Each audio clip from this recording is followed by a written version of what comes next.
Good afternoon, ladies and gentlemen. Welcome to the Burke County Board of Commissioners pre-agenda meeting for Tuesday, October the 5th, 2021 at 3 p.m. Madam Clerk, all commissioners are present. County Manager, Attorney, Finance Officer present. Let me ask you to silence your mobile devices. If you have any devices that may make a noise, please take care of that at this time. If you come to bring a presentation to us today, please come to the podium and be sure the microphone is turned on. Press the button, red light will come on. And I appreciate you also following COVID protocol today, being socially distanced or wearing your mask. Thank you very much. Item 2 is approval of agenda. I'll entertain a motion to approve the agenda at this time. So moved, Mr. Chairman. Thank you, Commissioner Taylor. Those in favor say aye. Aye. Opposed, no. It's all of us, Madam Clerk. We have several items for presentation today. First item comes from Animal Services, Pet of the Month. This will be presented by Caitlin Suttlemeyer, our Animal Services Director. Afternoon, Caitlin. Good afternoon. Thanks for having me. So we will be presenting a cat and a dog this month at the meeting to promote adoption, just kind of who we have in our shelter, who we feel would make a good pet of the month. So that is all I have. All right, thank you very much. Any questions for Caitlin? Seeing none, this item will remain on our presentation agenda. Thank you, Caitlin. Item number 2 comes from United Way, proclamation declaring November 30th as One Burke Gives Day in Burke County. This will be presented by Alan Wood with Burke County United Way. Afternoon, Alan. Thank you, Commissioners and staff. This will be our second annual Day of Giving. Last year, this event raised $50,000 plus for local nonprofits. There were 300 plus donors and over 400 donations, so some of them gave more than to one nonprofit. This is open to any nonprofit that would like to participate.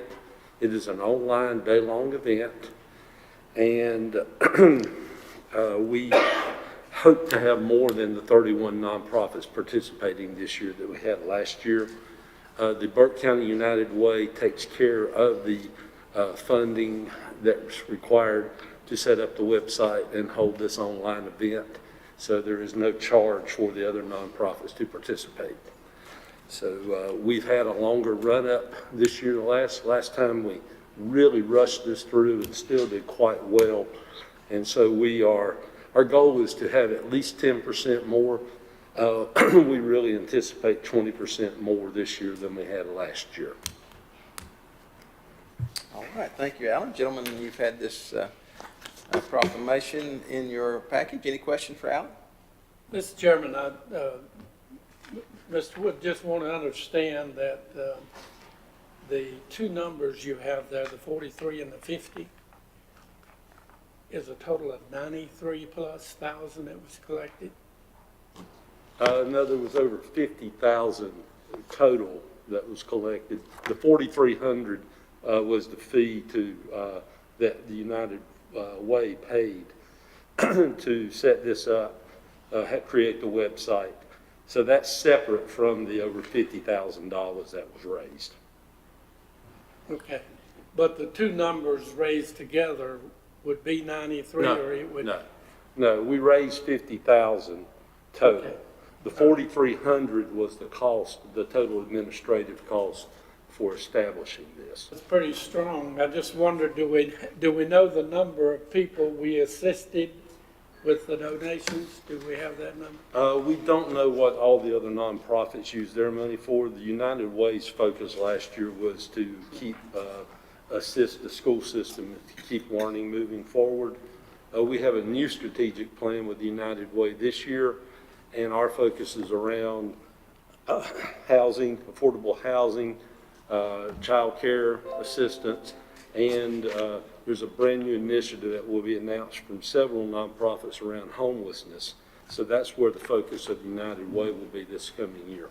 Well, I think the amount is certainly a nice surprise, and I'm proud of Burke County citizens for donating that kind of money. And Maynard was a bad boy. I don't think I donated to that, but I will take a double note and make sure I donate this. You'll have another chance on November 30th of this year. It's a 24-hour event, and all participation is appreciated. That's great. Mr. Chairman, I think that deserves an attaboy applause for that kind of money. All right. Let's give these folks. Thank you. All right. Any other questions, comments for Alan? Seeing here none, this item will remain on the presentation agenda. Thank you, Alan. Item number 3 comes from the Meeting Place Mission, National Hunger and Homelessness Awareness Week. Be presented by Charlotte Eidson. Charlotte, afternoon. Did I mess up your name? It's okay. It's Idson. It's like the E is silent. Idson. Okay, thank you. Yeah, no worries. Thank you for having me and staff and everything. I am here from the Meeting Place Mission, coming to speak to you about having a proclamation for the November the 13th to the 21st. We want to recognize that as the National Hunger and Homeless Awareness Week in 2021. The awareness is so needed right now. Definitely due to the amount of evictions that are happening in Burke County as we speak. There's going to be a large number of people affected by that. Last year, I came before you and did this proclamation as well, and I'd like to share that our numbers of homelessness in Burke County have gone up slightly. They are 93 that are homeless individuals here that we were able to record at our point in time. Which is the event in January where we go out to the unsheltered camps and our homeless shelters and transitional houses here in Burke County to recognize and head count how many people are recognized as homeless. Out of those 93, 33 of them were in emergency shelters, which includes the Meeting Place, the House of Refuge, and then transitional housing, there was a count of 5, and then unsheltered was 60. So our work is definitely cut out for us, and just looking at that awareness week, I just appreciate your opportunity, or the opportunity to proclaim that week. As Meeting Place, I can speak a little bit to the total night stays that our facilities have shared. With the Susie Fitzgerald Emergency Shelter for Women and Children, we have had 1,259 nights where someone has stayed and not been homeless. With our Berkmont Men's Transitional Housing, that totaled out to be 1,342. And then with our Faces Family Transitional Housing, that was a little bit over 1,089. So total unduplicated guests, we have served 80 guests unduplicated, so 80 total. In addition to that, with the hunger awareness, total meals provided, which is both breakfast, or all breakfast, lunch, and dinner, is 7,803 meals that we've provided this year up to date. In addition, I'm happy to say that we have housed 28 individuals and families, which is including 11 children that are no longer homeless and are successful to the state.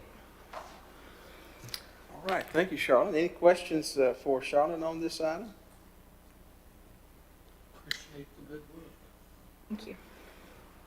All right, hearing none, this item will remain on the presentation agenda. We look forward to seeing you at our regular meeting, and again, I too as well thank you for all the work that you guys are doing in our community. Thank you very much. I appreciate it. Item number 4 comes from the Board of Commissioners, recognition of our tax administrator, and I'll bring this item. This item is recognizing Danny Eisenhower for receiving the Tax Collector of the Year award. And so, Danny, I look forward to making that presentation. And, you know, I think it says a lot that this award is based on your folks around you who nominated you for this, as best I can tell. And so I think that speaks a lot for what you've done and for what you've done for Burke County. And so thank you very much, and I look forward to presenting that. Gentlemen, any question about that recognition? Seeing here none, this item will remain on the presentation agenda. Scheduled public hearings, item number 4. We have item 1 comes from a BDI, Building Reuse Grant for Project T2 and public hearing. This will be presented by Alan Wood, our BDI President and CEO. Alan?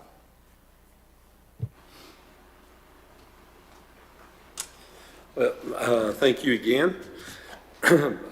This is an existing industry that will be looking to expand and relocate into a new facility or a different facility. The application is for up to $500,000. We do not know what it will be approved for by NC Commerce or the Rural Development Board. So we will apply for the maximum. It does require a 5% local match. This is not in another municipality, so it would just be the county on this particular project.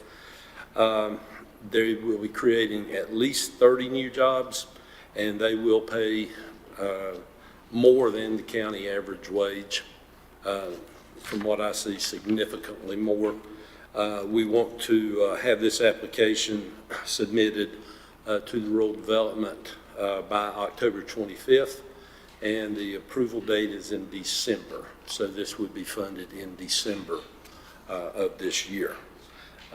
It is a good company, worked with them for a long time, and their continued growth will be an asset and a stabilizing factor for us to continue forward in Burke County. All right, thank you, Alan. Any questions for Alan on this item? No, we welcome the 30 new jobs. All right, seeing here none, this item will remain on the public hearing agenda. Thank you, Alan.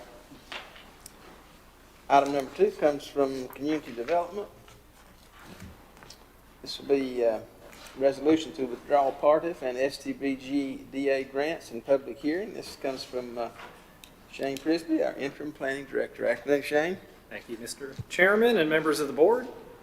The Community Development Department is proposing the dissolution of the Fonte-Flora Trail, North Powerhouse Road, and Cobb Avenue project and withdrawal from both the Parks and Recreation Trust Fund and Surface Transportation Block Grant direct attributable grants associated with the project. The North Powerhouse Road, Cobb Avenue side project for the Fonte-Flora Trail is to construct a multi-use side path along the roadside to connect the Fonte-Flora Trail and the southeast side of Lake James. Burke County sought and was awarded a $300,000 PARTIF grant for the right-of-way acquisition along the corridor. The county then sought and was awarded a $570,000 STBGDA grant from the Western Piedmont Council of Governments for preliminary engineering and right-of-way. The county applied for the STBGDA grant using the PARTIF grant as the local match. The intent was that the grants would match each other and no county funding would be used. The STBGDA grant is funded through the Federal Highway Administration and dictates the design parameters, as well as the process and order in which the project can proceed. The STBGDA grant requires that the trail be built as a paved 10-foot wide multi-use path. This is significantly larger than the 5-foot wide natural surface sections of the rest of the Fonte-Flora Trail at Lake James. The current construction estimate for the 10-foot wide side project is around $3.5 million, not including the engineering or right-of-way acquisition costs. In addition to the cost, there would be a significant impact to the residents of the area given the amount of right-of-way needed to build a trail of this size and scope. STBGDA projects are slow-moving and generally have long timelines they operate under. The PARTIF grant, however, has a 3-year timeline. Community development realized that it would not be allowed to progress into the right-of-way phase for the STBGDA grant in time to complete the PARTIF grant, and subsequently sought and was granted a 1-year extension in January of 2020. By October of 2020, it became clear that the two grants were not going to be able to match each other with their different timetables and funding mechanisms. In order to meet the PARTIF deadline, the projects would need to be run separately. Community development sought and was granted a scope change for the project throughout the trail down St. Paul's Church Road, capitalizing on existing NCDOT right-of-way. This reduced the number of parcels needed to complete the PARTIF grant.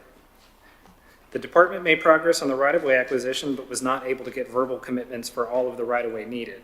During this time, instability in the housing market, NCDOT's financial issues, and the pandemic contributed to delays in the project, as well as the difficulty in hiring appraisers or surveyors. Ultimately, it was no longer possible for the department to complete the Partif grant. Community Development Department is proposing a withdrawal from both Partif and STBGDA grants. The county has the ability to withdraw from the Partif grant with no financial penalty because no Partif funds were expended. In order to withdraw from the STBGDA project, the county would be required to absorb the entirety of the $262,055 spent to date on engineering. Withdrawing from both grants would allow the county time to make a new trail plan, conduct landowner outreach, and apply for future grants that are better suited to the project. A public hearing is required to withdraw from the Partif grant.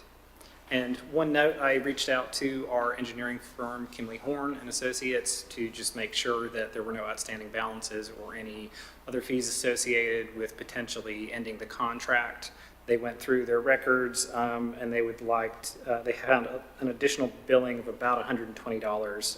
I've spoken to both the clerk and the finance director about this, so that number would have to be revised for a budgetary effect totaling $262,875. All right, thanks, Shane. Gentlemen, any questions on this item? Mr. Chairman, I have several, and Shane, I understand that in this arrangement, when we began this process for this trail, that we were informed and told by both grants that they could work together, and later found out it wouldn't work together. They would not allow one grant to qualify, I guess, for the other one to work also. So I guess what I'm trying to say is, as I understand it, we went into this event with the idea that the grants would support each other and we wouldn't have to ante up any of our own money. Is that correct? That is correct. Yeah. So I also understand that the cost of the 5-foot trail versus a 10-foot trail would be a whole lot less money.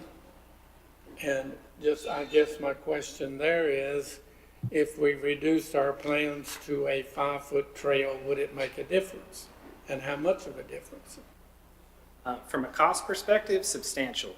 A 5-foot wide natural surface trail runs somewhere around, on average, around $5 a foot is the budget number we normally use. But for STBGDA type projects, that number is more like $1 million a mile. It's just the type of trail that they're having you build and the scope and the scale to build that. The problem is, and I looked into this extensively with NCDOT, looking at could you use other federal highway approved standards, which are the trail standards we operate under grants like Recreation Trails Program. At the end of the day, the answer is no. Because we started down the path with the STBGDA money, the requirements are going to be we build it to AASHTO standards, we build it to full ADA standards, not outdoor recreation accessibility guidelines. So essentially, it's the funding source that dictates that the trail will be this wide, it will be built to these standards, and there isn't a way to build a 5-foot trail in this funding stream. What happens to all the property that's been either donated or we have purchased? If we call off the project, all that is nil and none, right? There is none to date that would be affected by us walking away from this project. The Partif grant is a land match grant, and the land that we're proposing to match, we already hold those easements. They have been recorded. Those aren't changing. We haven't purchased any right-of-way through the Partif grant. We haven't expended any Partif funds to date. And we're still in the PE phase of the STBGDA grant, which won't allow us to even get to right-of-way acquisition until we complete that and get a categorical exclusion for the NEPA process. So it won't be affected at all on that end for right-of-way. But do we have any obligations, verbal or otherwise, that we have made an agreement to give X amount of dollars for property for this trail? We've had verbal discussions about purchasing land from folks along the corridor through the Partif grant, but it was made clear through the conversations that I've had with landowners that there was a part of process that would have to be followed. I don't believe we've ever made any formal offers or anything. We just had discussions about, are you interested in selling your land? But I'm trying to be real clear with landowners that I spoke with that, you know, it's dictated, the amount that we're able to pay is dictated by the Partif grant. So trying to give that information up front, which is one of the reasons why it was hard to get all of the agreements. When you're talking about a very small piece of right-of-way on a property, the number could be a couple $100s, which isn't a very attractive offer for folks. And so if we cancel, and that's what I'm understanding you are recommending here, is that we stop everything on that trail for the time being, correct? That is correct. So we have to go back and start from page 1 or 0 if we come back with a 5-foot trail versus a 10-foot. Is that correct? More or less, yes. There are some things that we may be able to reuse from the work product that Kimley Horn had done. We have a pretty detailed topographical survey of the corridor. There's existing NCDOT right-of-way on 2 of the 3 roads that the project that we're proposing to change it to. So in theory, we could build up into those points, but there's a section of North Powerhouse Road that there is currently no NCDOT right-of-way recorded, so they have maintenance limits. That's the roadblock that we have right now. So if we go back and do this trail at a later date, we're going to pay some engineering group to do what this engineering group has already done. Is that correct? Optimistically, if we chose to go down that route for that scale and scope of the project, hopefully we'd be able to reuse some of the work product that was already done, piggyback off the existing surveys. For a 5-foot wide trail, we wouldn't need that level of engineering to construct it. It's a much simpler process. A lot of that, I would do the layout. They tend to be more design build contracts with the engineers. They're not engineered. They don't have to go through that kind of process. It's not dictated by the grant source we tend to use for those projects. Mostly it would be a conversation with NCDOT working within their encouragement agreements versus having to have a full survey plan, a NEPA review, a right-of-way certification, all of the steps that are required under the STBGDA project. Here's a big question. It might be one to JR instead of you. Do we have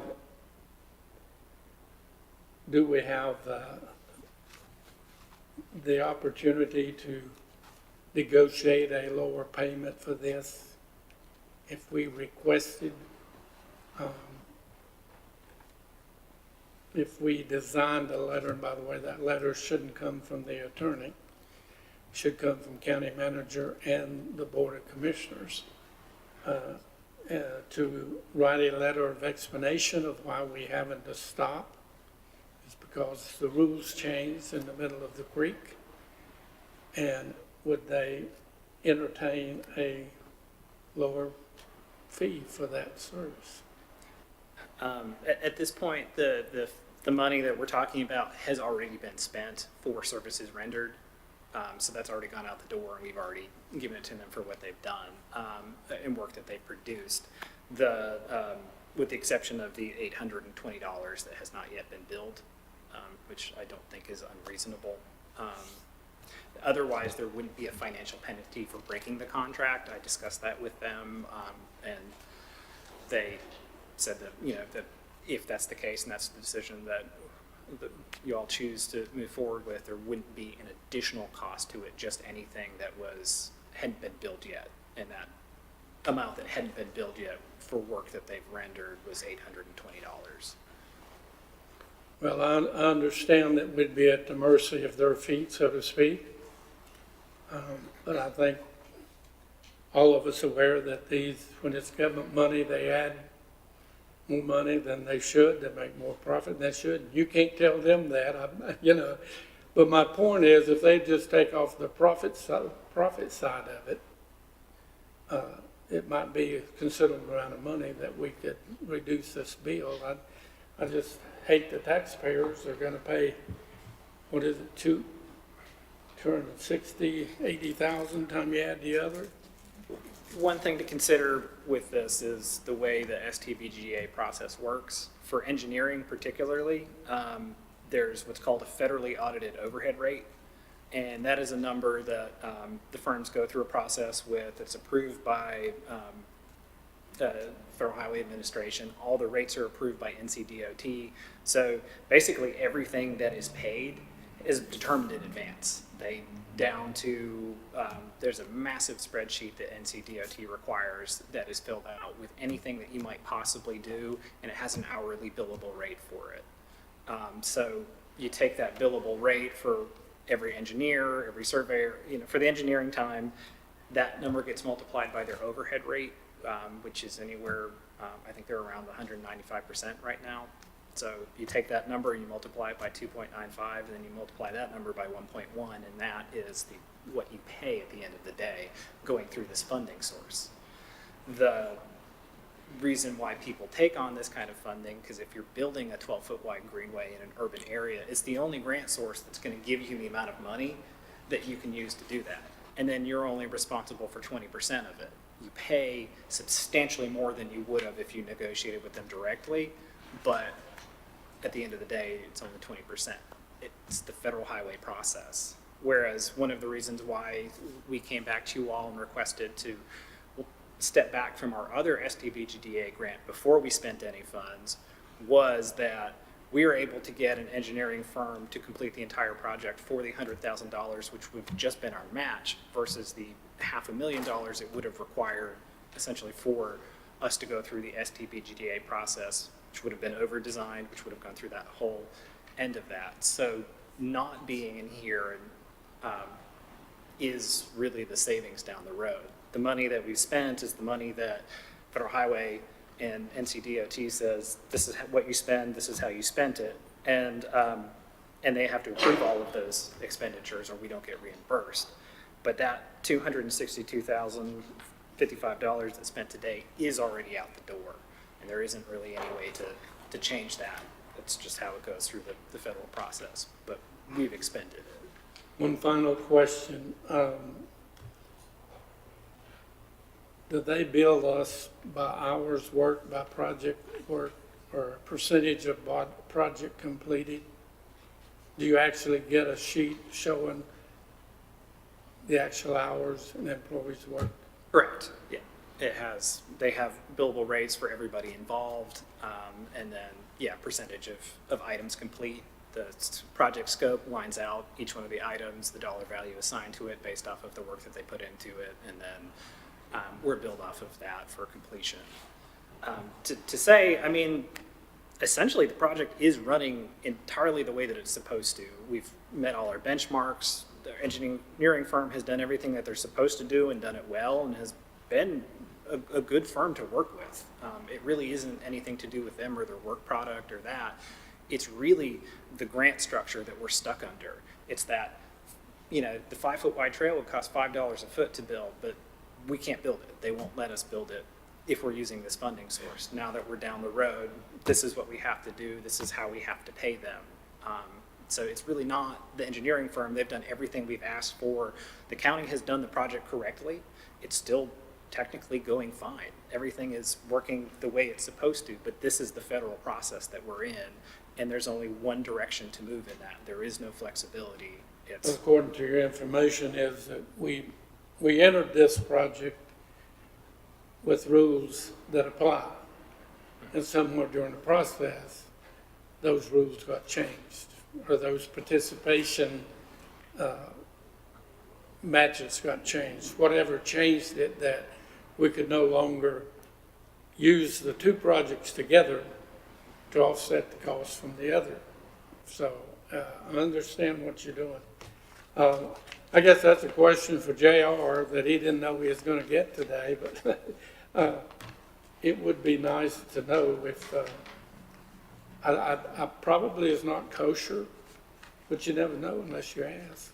If you don't ask the young lady and a pretty girl if you can have a date with her, you'll never know. So, and the same applies here. It may be a kneel exercise, I don't know, but it's at least interesting enough to think about. Thank you. Other questions for Shane on this matter? So Shane, just for clarity, there's just no way to foresee this problem when we first took those out, just to summarize. I'm sorry, can you repeat the question? There was just no way at the time when we agreed to this that we would foresee this problem, because we've not had a snafu in all the years we've been working on the trail.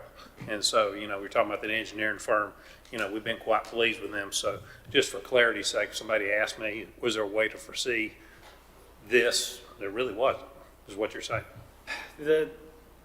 I think when we applied for the grant, there was a lot more optimism about the flexibility we received with NCDOT and that the funding source would work out. I think a lot of NCDOT's financial crisis has really echoed through this entire project, holding it up. The timelines are the biggest issue that we've run into Sure. with. There's just, we're still not in the right-of-way phase, and the Part F grant expires at the end of this month. That's to the point where feasibly it would be another year before we're even in right-of-way acquisition for NCDOT. So I think there was a path to success, but it got very narrow very quickly with the issues with NCDOT. I think there were problems with, you have an 80-20 grant that bills monthly matching a 50-50 grant that bills quarterly. It was always going to be tough to make that work with that, but it's federal money versus state money, so they can match each other because they're local match. But And when we have a problem like this, does this jeopardize us getting any future grants in any form or fashion? With STBGDA, it's a pretty simple process to get the grants. I would caution us before going into them to make sure that we're very clear about what the intent of the project is and that it is the exact right project for that source. Part F grant, this is what, speaking with our Part F grant representative, this is what we hope to be the most graceful exit that we can have. One of the concerns was if we went and tried to push for a second extension, that would not look good. I think that bowing out is going to be our best shot, taking some cool Paying them time in before full. we apply again. Because I'm sure if we didn't pay them in full, that would not look good for future grant writing abilities. And the last thing, as far as where we are, you mentioned hitting all the points of completion. How, and this would be a total guesstimate, but do you have any recognition of how long this would delay the completion of that section? I don't have a timeline. I think that what we need to do is take a step back. This is, our bread and butter grant is Recreation Trails Program. It works really well for trails, which is really what we've built. So that's where you've seen that success that we've had in that. We have several of those grants currently. With the way the grant works, we can apply for that. This won't stop construction for the trail as a whole. We have a lot of work to do on that end of the lake. And by slowing it down a little bit, not having this project running, we can take the time, make those landowner connections, work through the issues, look at alternative routes, and start from there. And maybe it takes longer. Maybe we can build some sections through the RTP and get it closer. I think that with the scale and the scope of what we're talking about, it can be pretty scary for folks. We're talking about what is essentially the width of a one-lane road in your front lawn. I can understand why people are hesitant to jump on board with that. I think if we have other sections in different areas that we can show people that says, look, this is really what we're talking about. This is the 5-foot wide path. It's, you know, it's like a glorified sidewalk in that sense. It's really small impact. It's something that you'll be able to use every day. There becomes a benefit, and there's a lot less of the impact that we would need from not just the physical right-of-way, but the maintenance right-of-way we would have needed and all the cut fill slopes that we would have had to do to make that happen. I mean, there are some properties that would be very impacted by this.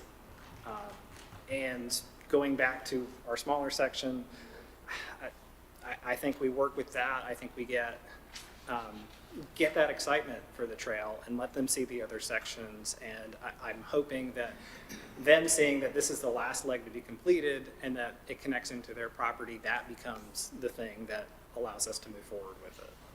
Thank you.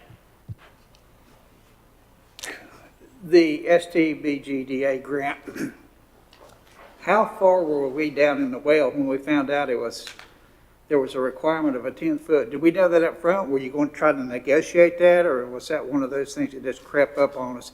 I'm a little concerned we didn't know that up front of the grant process, that it had to be 10-foot paved versus what we wanted at 5-foot. And the application did predate my time with the county, so I Okay. don't know about the discussions that happened prior to that. Okay. I know that we worked with them pretty early on trying to get to 8-foot, which would be the minimum standard that AASHTO allows for, and would be a substantially decreased impact. But you have to be able to show why you do that, and we had to get to the 15% plan to be able to make the justification for why we could get down to 8-foot. If you don't have a demonstrable impact that we could say, hey, we want to reduce this, because just saying cost isn't a factor that they'll consider. We can say, look, we're going to be this far into somebody's, lawn with our cut fill marks. If we went down to this, we have a lot less impact, less utility impact. That becomes the argument that we can make to NCDOT, who ultimately has to say yes or no.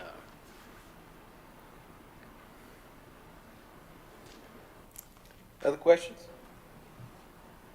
Mr. Chairman, I did think of one more. Shane, if we don't ever go back and build this, even at 5-foot, whatever, does that put a stop on the trail? Do you have a stop? And I think this was just a loop around the lake, and you'll still have the trail on the other side. Is that correct?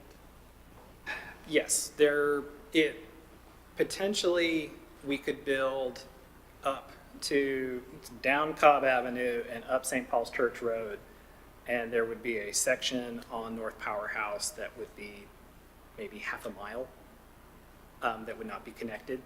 But we have lots of work to do on the western end of the lake, connecting into McDowell County and bringing the trail into Morganton. So there is a lot of work that we can do.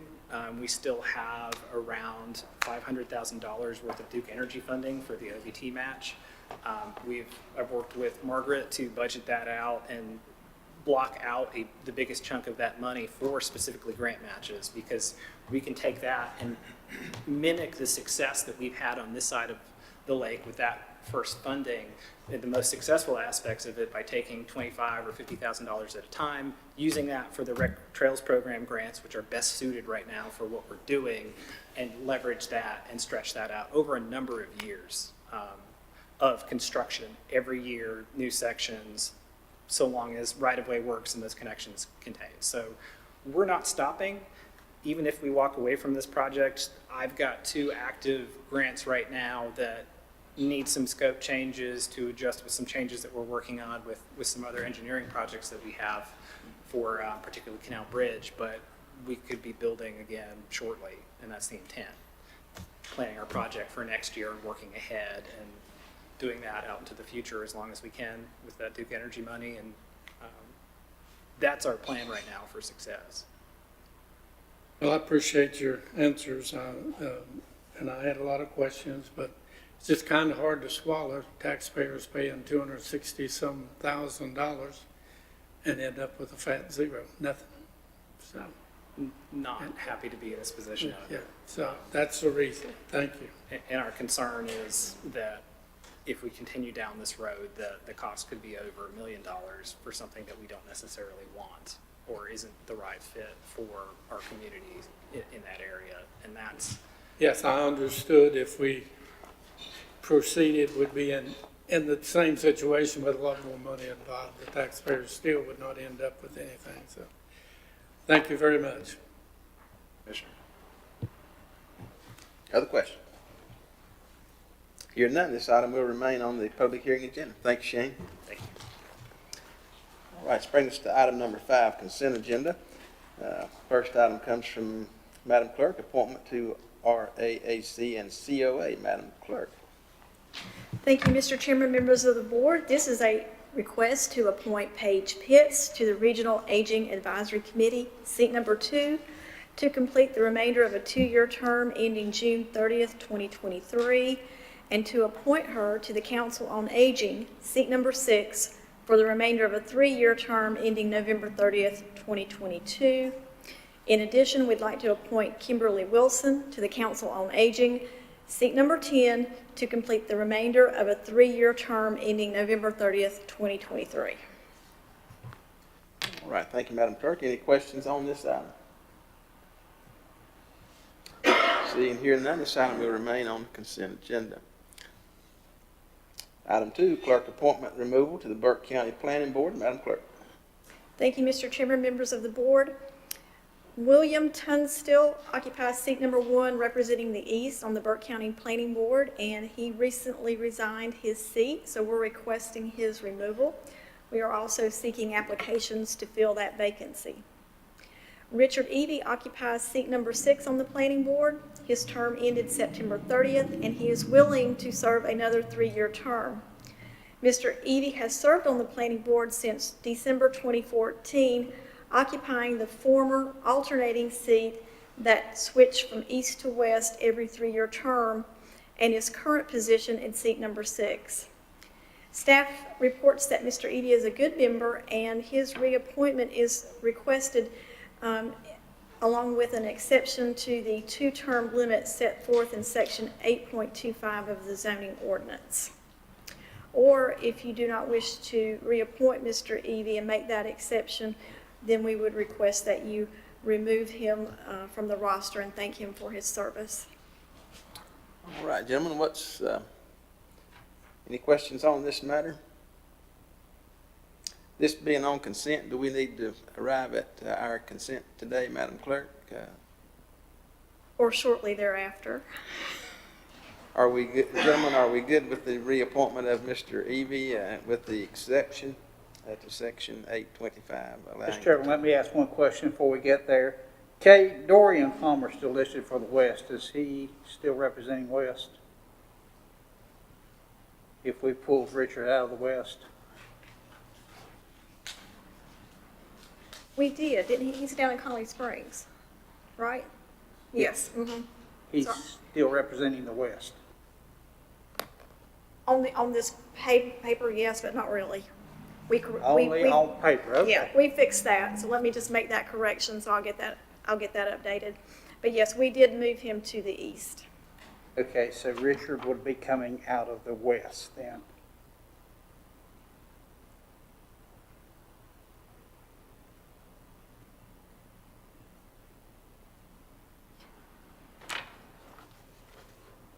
I think if I remember correctly, we switched him and Joyce Coonahan because she was an at-large. Okay, And I thought I had updated that roster, so I do apologize. it's no problem. Assuming everybody is in the right place, are we good with the exception on the term limit? I guess maybe is the better question. Is everybody okay with that? Madam Clerk, quick clarification, if you will, please. I allowed my mind to read a note here, and I missed a statement that you made. Did you say that he had gone past his term limits to serve? Yes, he's served in a couple different seats over the years. But if you start adding from 2014 to 2021, he has served 7 years. And what is the limit for that position? It says 2 terms, 6 years. 6 years.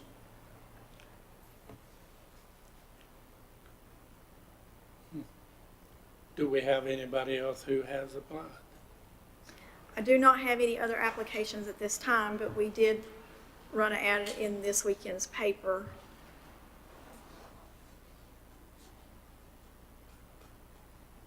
Okay, hearing that, unless we receive other applications, are we good with extending his term limits?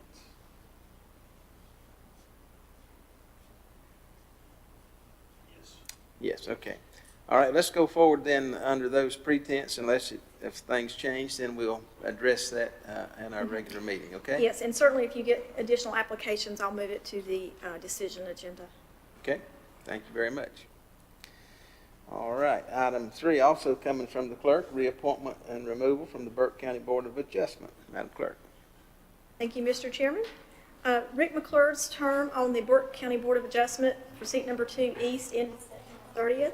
He is not seeking reappointment, and therefore his removal is requested, and we are seeking applications for his replacement. Mario Chiasetti occupies seat number 7, the alternate at large, and his term ended on September 30th. He is seeking reappointment, and planning staff reports that Mr. Chiasetti is a good member and recommends that he be reappointed. All right, any questions on this matter? Seeing here none, this item will remain on the consent agenda. Item number 4, also from the clerk, resolution updating plat review officers. Madam Clerk. Thank you, Mr. Chairman, members of the board. This is a resolution updating the list of plat review officers for the towns as well as the county to do some housekeeping. All right, any questions on this item? Seeing here none, this item will remain on consent agenda. Item number 5 comes from the county manager, funding for animal shelter conceptual design and update needs assessment. Mr. Manager.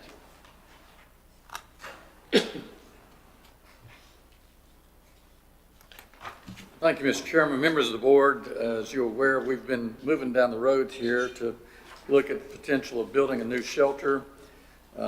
We have come to a conclusion about a location being there on Kirksey Drive near the current 911 facility. So now I feel the next appropriate step for us to take would be to have the conceptual design work and update our needs assessment so that we could do the appropriate planning if we do decide to move forward to even get further down that trail with the actual architectural design work. But I believe we have our consultant available, and he can go into a little more about what's going on and answer your questions. All right, thank you, Brian. Afternoon, Mr. Bernard. Hi, can you hear me? Hear you? Yes, sir. Thank you for having me. Is there a specific question? Any questions for Mr. Bernard on this matter? I believe we're okay at this point. Brian, anything else to add? No, sir. Again, I think it's the next appropriate step, and if we can line this up, we may even be in a position in the spring as we're developing budget for even going further down the road if the board is so inclined. All right. I think we're all good here for now, Mr. Bernard. Thank you for joining us today. Yes, thank you very much. All right. Without objection, this item will remain on the consent agenda. Item number 6 comes from Finance, application for public school building capital lottery funds. Margaret? Come on down.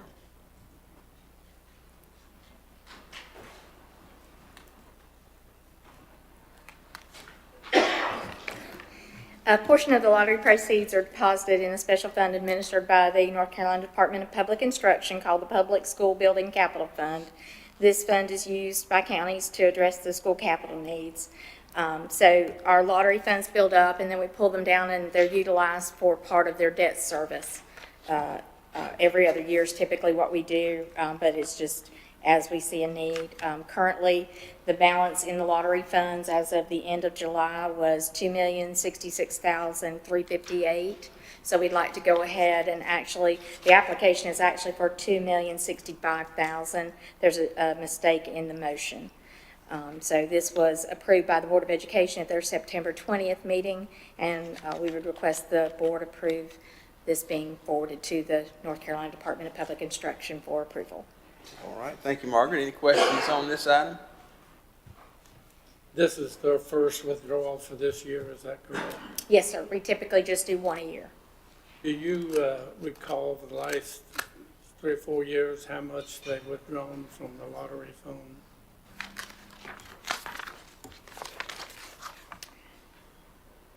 In fiscal year 1920, we did $2 million to use toward debt service. In 16-17, we did $1,695,000. In 15-16, we did $1,069,625.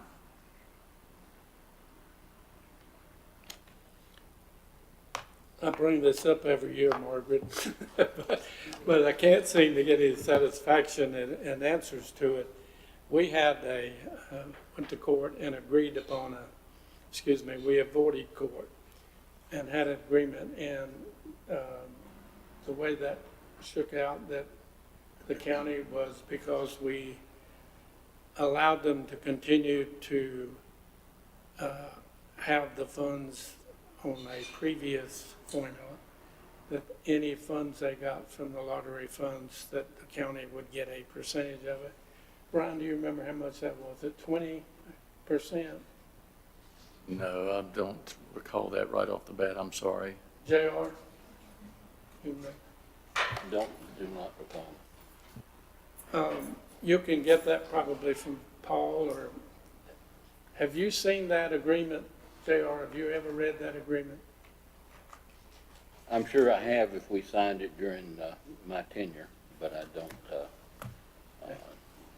I'd have to Can we do have it. that researched by our regular meeting, please? If I recall correctly, and I will research it, the percentage only kicks in if we change the funding method. At this point, it's that the funds are utilized and they're not going to the school system themselves, they're going against the debt we hold for Mountain View School or the other schools that we have. Actually, it's for the bonds for the high schools, not Mountain View. So it doesn't go to the school system's hands, it stays with us to be applied toward the annual debt payments. We didn't have that exception on that agreement. I will pull that out. Okay. Are we talking about if they go over a certain amount of sales tax, that there could be a change in how there's some funds distributed between the county and the schools board? Is that what you're referencing? Well, Buddy Armour ought to be real familiar with that. He was chairman of the school board. I was chairman of the county commissioners. And the two boards met, and we earned those terms out. Paul Limes probably remembers it well, if you want to have discussion with him. I will definitely research the agreement again and verify that if there's a percentage that we're supposed to keep of this. Is that what you're thinking? Is that what you believe the agreement was, that we keep a portion of this Yes, and ma'am. not use it toward their debt service? Yes. We're not allowed to pull it down by state, by the DPI rules. We can't do that. Well, I don't, We have to use it for debt service. It's our debt. I don't know how our two attorneys approved that if it was not legal to do. So that's even a bigger question, isn't it?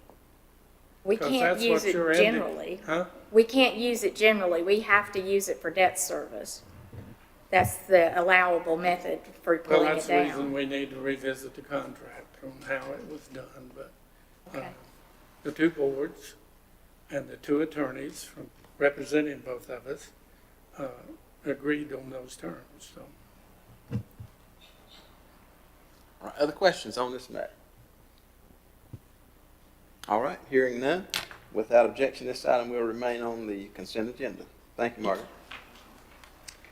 Item number 7 comes from the Fire Marshal, request for approval of a written agreement between Home Trust Bank and Longtown Volunteer Fire Department. Mike Willis will bring that to us this afternoon, and/or Nate. Afternoon, Mike. Thank you, Mr. Chairman, Commissioners. Longtown Fire Department is entering into an agreement with Home Trust Bank for the lease purchase of a new fire apparatus. Their board of directors have met and feel that they are physically and financially able to go ahead with this purchase, and respectfully request that the chairman sign the letter that Home Trust Bank has presented on behalf of the commissioners for them to pursue that loan. Thank you, Mike. Any questions on this item? I think Nate's here. Mike, any questions? What is the apparatus y'all are going to buy? I thought it was on here, but I don't see it.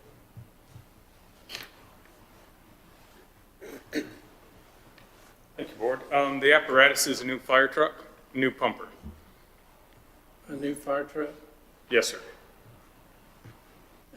Are we allowed to have the price of that new fire truck?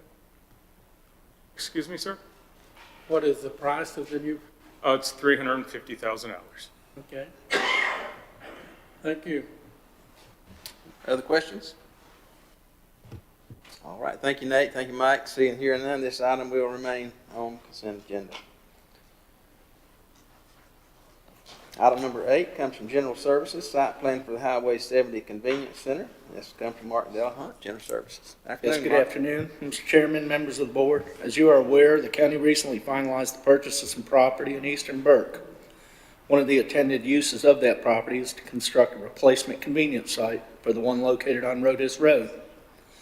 I'm here before you this afternoon to request funds for that design on that replacement site, which we have estimated at $35,000.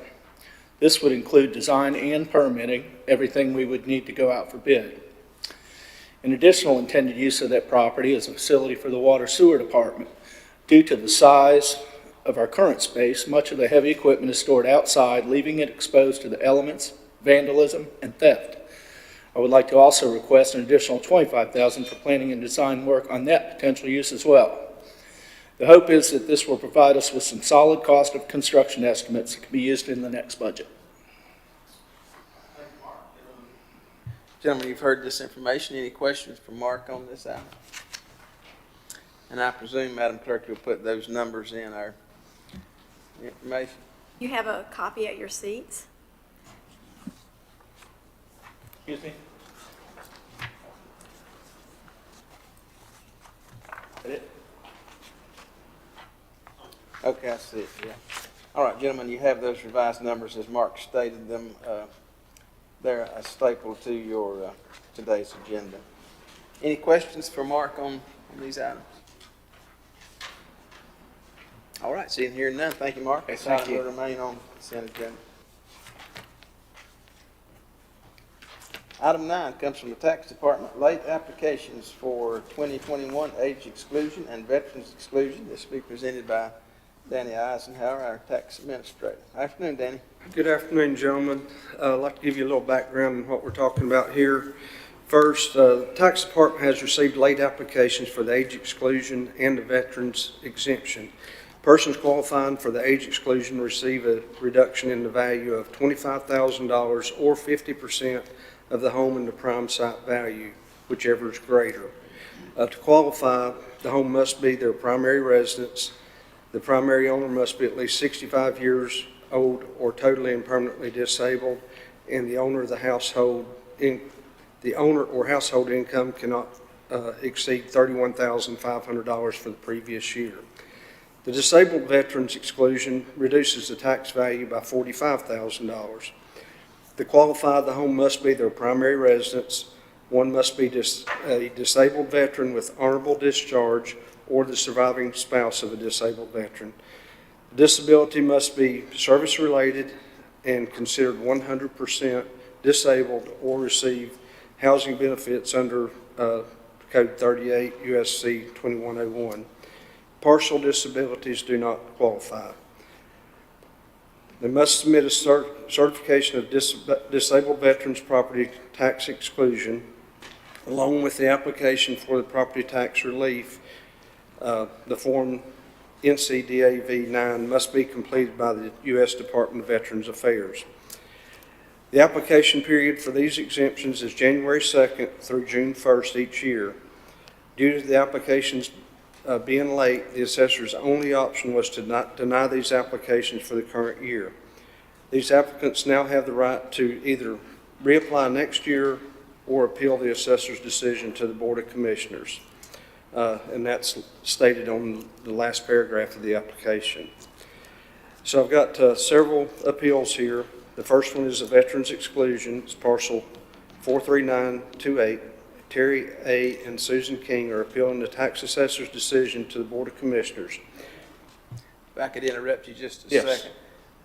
Gentlemen, we've got all the details. Do we want Danny to go through each one of these separately with details, or is there any questions? Or I don't think so. Danny, are you required to go through any of those? I'm whatever you would like. Okay, gentlemen, I read through all these, and I hope you have. If there's any questions, certainly want to entertain them. Any question on any of these? If we agree with this, Mr. Chairman, what is, which appeal are we looking at? Well, there are 4 appeals. The total effect, there are 5 appeals. The total budgetary effect. I did not put a total on there. It's individual. 36. Yeah, around $1,700. If you look on page 57, you'll see those listed individually.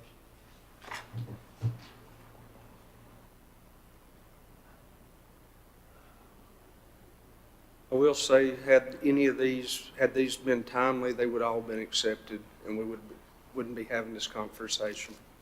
Right. Any concerns with that from anybody? Seemed like reasonable request to me. All right, hearing no objection, this item will remain on the consent agenda. Thank you, Danny.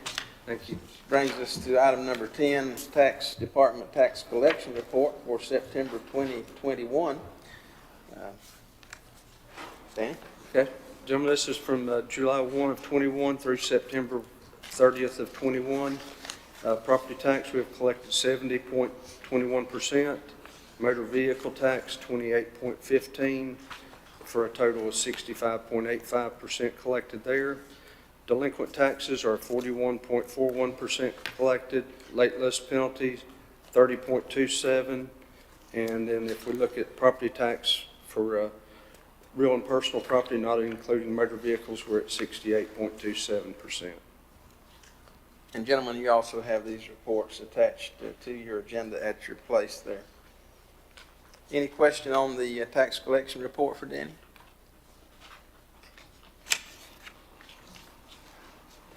Mr. Chairman, how are we comparing previous years, Danny? We're about holding our own? I'd say we're pretty even off the top of my head. I will be glad to send some information through the county manager, give you stats on that. Okay. Other questions? Hearing none, this item will remain on the consent agenda without objection. Item number 11, also from Tax Department, Release Refund Report for September 2021. Danny? Here we have the release report shows $34,189.18. We had $34,113.39 rebuild, which gives us a net release of $75.79. Refunds in the amount of $124.35. In the vehicle tax, we had refunds in the amount of $211.64. All right, any questions for Danny on this item? Seeing and hearing none, this item will remain on the consent agenda without objection. Thank you, Danny. Thank you, gentlemen. Item number 6 on our agenda is items for decision. We have one item that comes to us this afternoon from Finance. This is a discussion and approval of American Relief. Sure that P has a good name, but I can't think of it right now. Program, maybe? Is that it, Margaret? American Relief Program? Or Plan. Plan. It's a American real, Relief Plan. it's a real plan, okay. You threw me off trying to figure out what it was. I'm like, plan, yeah. ARP, not to be ARP. confused with AARP, No. although it's going to drive us there. All right.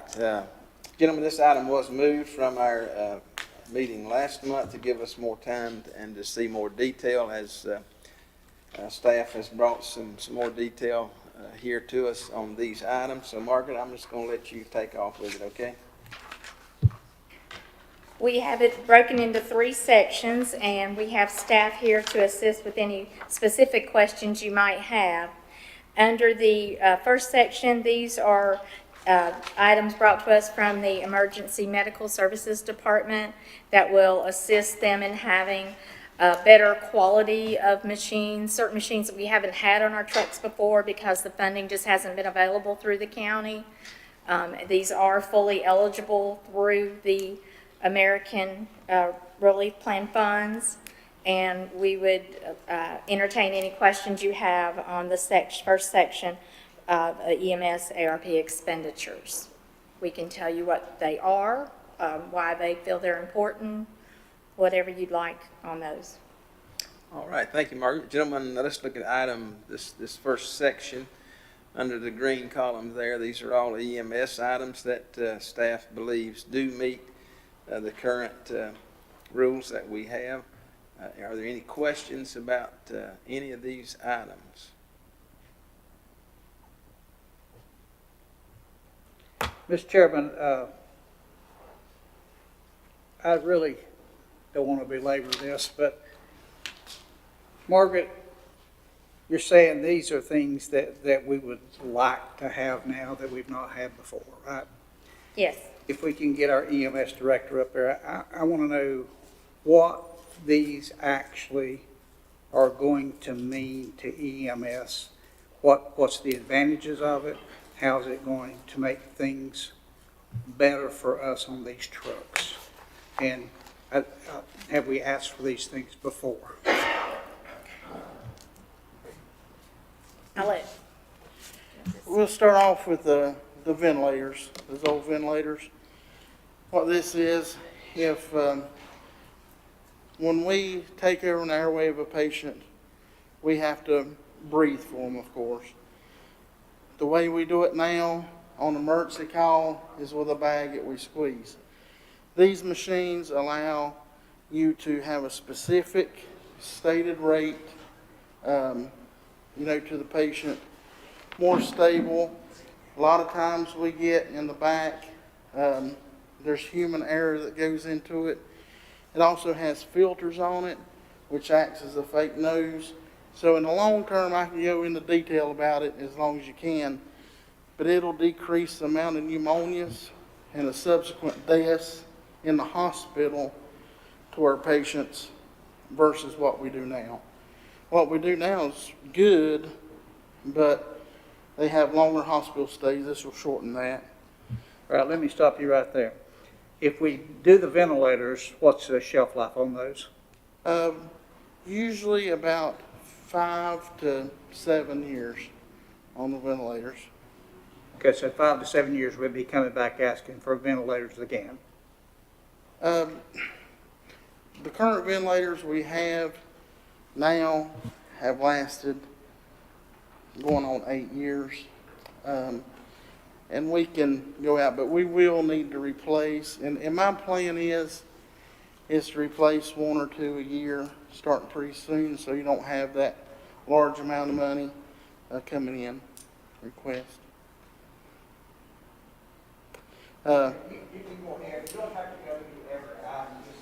Okay, the bigger tickets, the IV pumps. We're in the back of the truck. We have somebody that we need to give a medication to, a drip rate, a certain drip rate. Now we have to count the drops that comes out of the drip chamber and do calculations. With IV pumps, we can hit a button and say, we need to give this patient dopamine, start, this is their weight, start, and it figures all that out for you. It's more precise, better outcomes.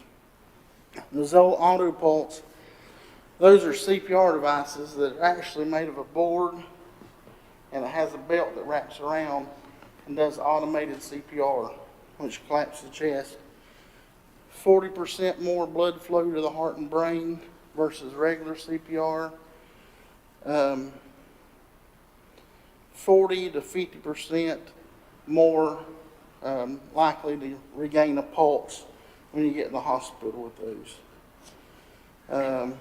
ISTAT specimen machines, that's where we can, when we're out in the field, the new thing now with the Medicare and the Medicaid is delivering that patient to the appropriate facility. It's not necessarily your local hospital. We go to Fry with certain heart attacks. These machines will allow us to actually draw blood, put it in the machine, and it'll print out lab values.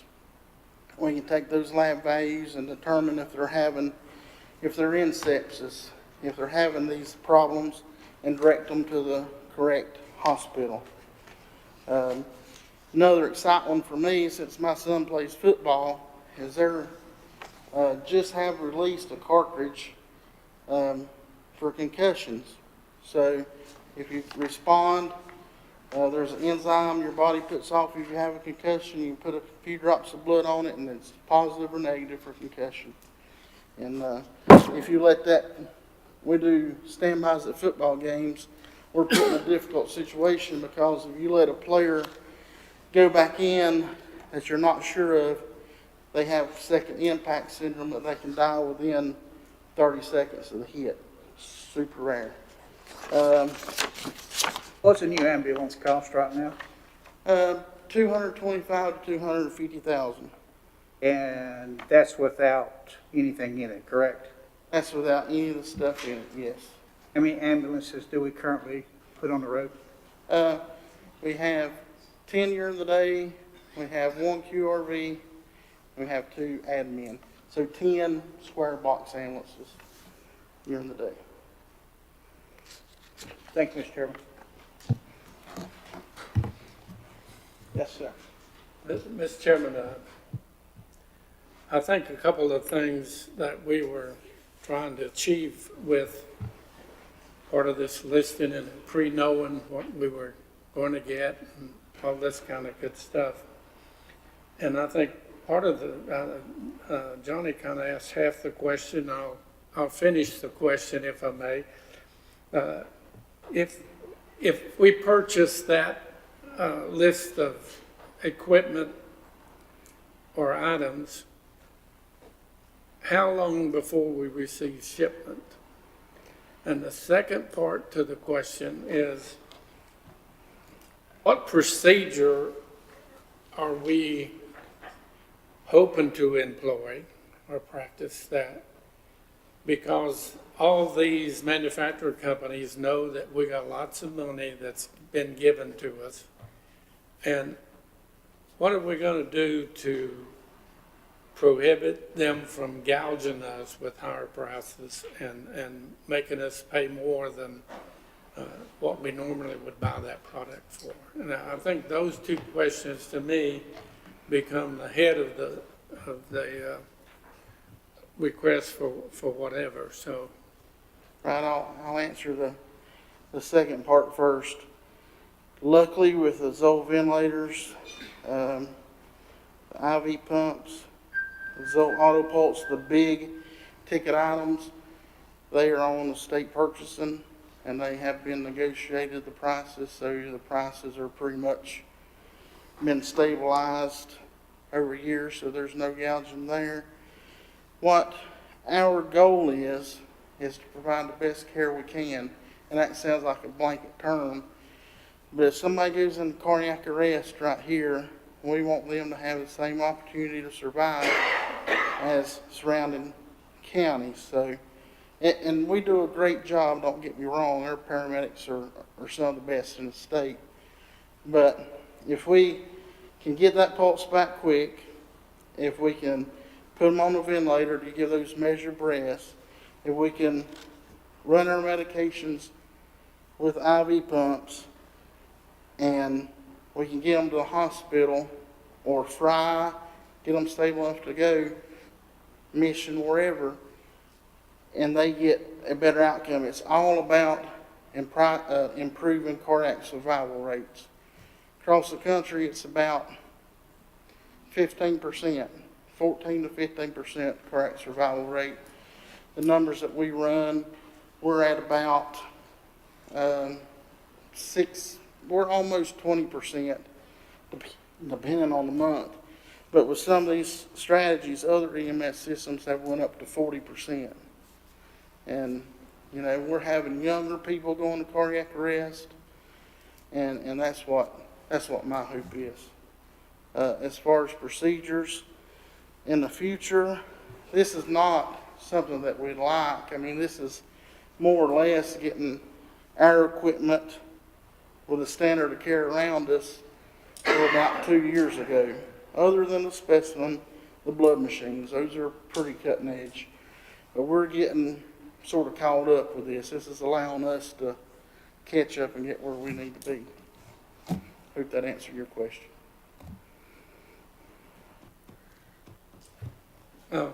Yeah, I think it does, and I appreciate it. I think it's important, if that's the word, or almost mandatory that, you know, if we get started on this and by the time you get all of them in, and that's the reason I asked the question about purchase date and delivery time, you know, these aggressive companies are raising rates and prices on items almost daily, not weekly or monthly. And it's just very difficult. I agree with you. Time is of the essence. I know Caldwell just bought all new ventilators. You know, several have. So as this money gets available, the lead time does go out further. I talked to the Zoll rep, and they're not like they were at the first of COVID, where it was 6 months. They're at about 3 months now to get everything in, which in this world now is not a bad turnaround time, to be honest with you, versus trucks that are 8 months or 9 months. I am assuming that you have all kinds of companies and books that you can look up and compare these prices on these items and make the best deal for Burke County. Right, we do, and we look at, this is not the bells and whistles. The reason we went to those Zoll ventilators is we have the Zoll cardiac monitors, and there's some capability there. You can pull data off. The Zoll auto pulse, you can pull data off and get a printout. So, and we could go Philips or some other company, but then they wouldn't connect to what we currently have. And as far as pricing wise, this is not the higher line. Philips just came out with one that's got a ultrasound and Doppler built in, you know, so you can go, these are what we need. Military specs, the ventilators are about that big, wrapped in steel cage. They've been used on the military overseas for a while. So they're more utilitarian, but still give us a great service.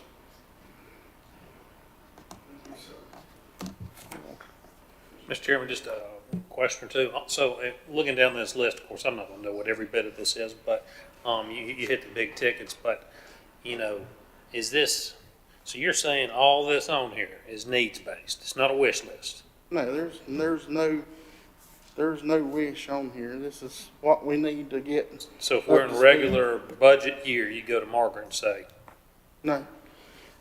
We put in for 2 ventilators a year. We put in for 2 cardiac. These are the items you just, instead of asking for them at one time, we're trying to piecemeal them every year. I just want for clarity when people say, well, why did you buy this? Well, it's moving up and taking care of things we're going to put in the budget anyway in the next 5 to 6 years, which, you know, I completely understand. I just want to make sure we're being effective with the monies we have so it affects us in a positive way in the budget moving forward. So, absolutely. We won't be asking for these coming forward if that's the question. We can only afford to buy 1 or 2 a year. This will allow us to. And with the ventilators, it's hard because we only have 2 now.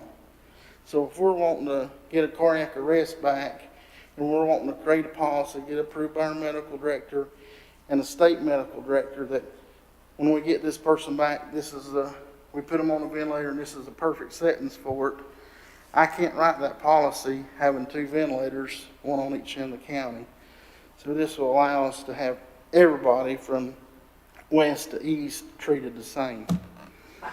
Thank you.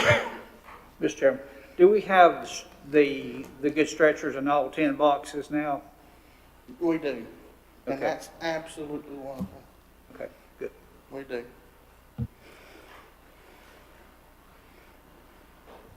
Other questions on this item? All right, thank you, Jason. Thank you. Let's move down then to the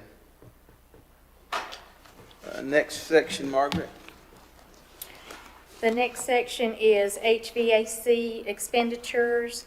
Within the ARP funds, replacing a unit with better filters, types of filters. PETA, I believe is the phrase. It's fully allowable if you are improving your ventilation and your airflow to utilize these funds to replace HVAC units. So none of these are a direct replacement of what we have. It's an improvement on what we have that we would not normally have been able to fund.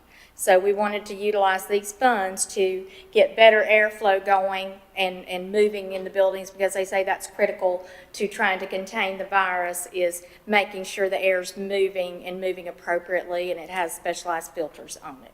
And that's what this would address.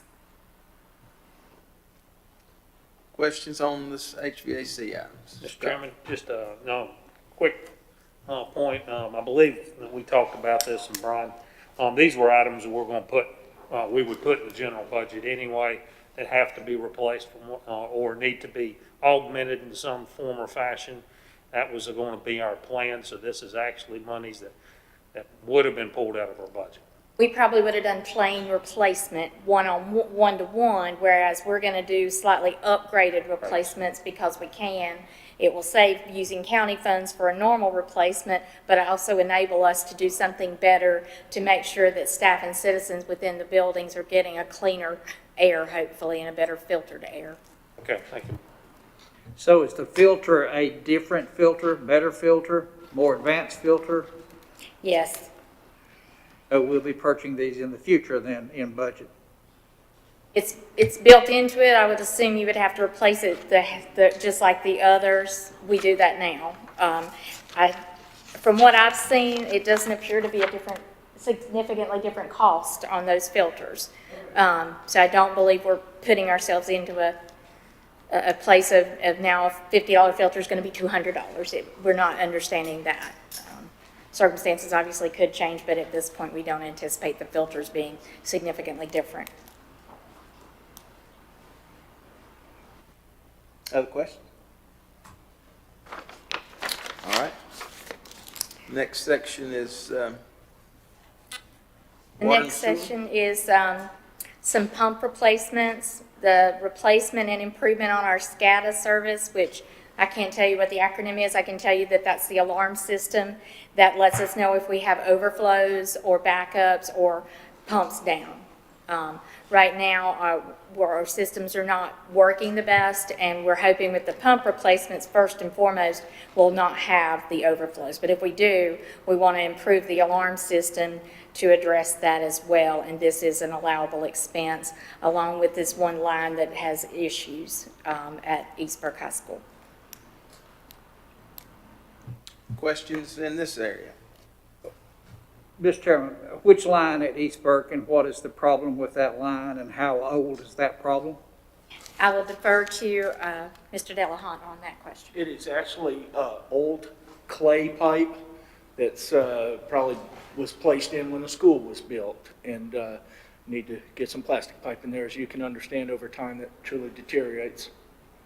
Has it cost us any dollars so far? We did have some repairs there. I mean, it's brittle.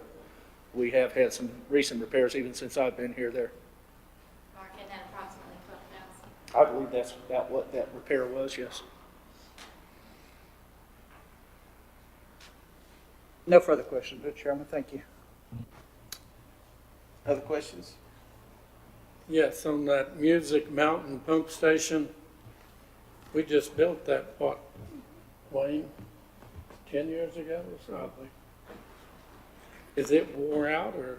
It's operating, but the, part of the problem with all these pumps that you see in there is, if it did go down, we'd be hurting bad for quite a while until we get a replacement. They're not sitting on the shelf. This would allow us to be back up and running in a minimal amount of time. I mean, it's not a matter of if, it's probably a matter of when over time, you know. What is the average life of a pump that's like the one at Music Mountain? It depends on the volume that it's used or what it's being called upon to do, but I'd guess maybe 12 years on average. 12? So that's somewhere in there. That's off the top of my head. I'm not quite sure. Okay. What size pump is that at 21,000? With all these pumps, I can't, I apologize, but I can't give you that off the top of my head. I apologize. All right. Okay. That's all I have, sir. Okay. Any other questions on the water and sewer sections? All right. Margaret? Our final section is talking about doing some significant pump station work. And on these, we would need to go out and really explore some things with West Consultants on exactly what to do. They had back in 2018 looked at the Indian Hills pump station, and that's where this number comes from, with updates from them on the fact that we're not able to meet capacity there. We have significant issues with the state that we have to address there. We were actually looking to see whether we would need to borrow funds or what we would have to do to address Indian Hills Pump Station before this came up. And Island Creek Pump Station as well. It was a toss-up, but we were going to prioritize Indian Hills first and then have to do Island Creek at these kind of dollar amounts out of county funds, because the water sewer enterprise would not be able to support these without assistance from regular county dollars. So these are eligible expenses throughout the through the ARP funds, and we would like to pursue getting some plans drawn and get those looked at to go ahead and replace them. All right, thank you, Margaret. Margaret, are we not eligible for CDBG, at least $2 million in these projects right here? These would be eligible under the CDBG funds. We can go through the application process with those and determine it's not going to cover all of it.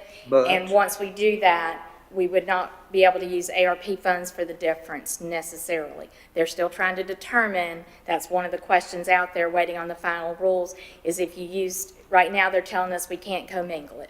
So if we say got $2 million for Indian Hills, we would be having to fund the other roughly $1 million with county dollars.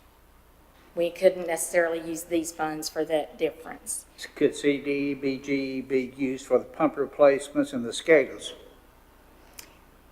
They are typically one project, so you couldn't split them up, but we can explore that. I know Mark was going to be working with the COG on the new CDBG funds that are out there. That's a good, I think, 6 to 8 months out before they're even finishing applications and determining those. So, but we can look at that if you prefer. Indian Hills would be considered as one project as far as CDBG? Yes, sir. Okay. Let me think a little bit. Go ahead. Other questions? Margaret, on each one of these, you have a price and a list, and your grand total is $4,016,030. Or those last 4 items, yes, sir. Yes, correct.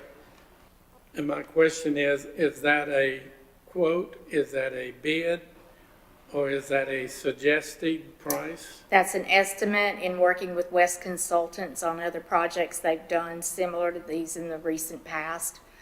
The Indian Hills, they had done some preliminary work for the county several years ago, and they looked at it and gave some updated numbers, but that's why we would have to go out, and these ones would definitely be just estimates under this section. We're trying to know if you want us to pursue these under these funds. Is all these pumps will they be bought from the same vendor? It would vary based on what pumps are there because they're going to have to be compatible to what's in place. You wouldn't have one type here and one type here because normally almost all these pump stations have two side by side.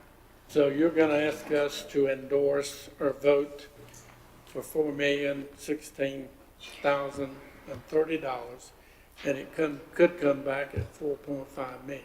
No, sir, that's just to direct us to proceed with looking at bidding those out and getting specific numbers for you. On the bottom section, that motion is just asking whether or not we could look toward getting you good dollar amounts on these under the ARP funds. The other sections, the amounts have been quoted and reviewed and should be, at the time we buy them, relatively close, although we built in a small contingency just in case in the motions. The last section is just to direct staff. The motion requests you direct us to proceed with bidding these as ARP sewer projects.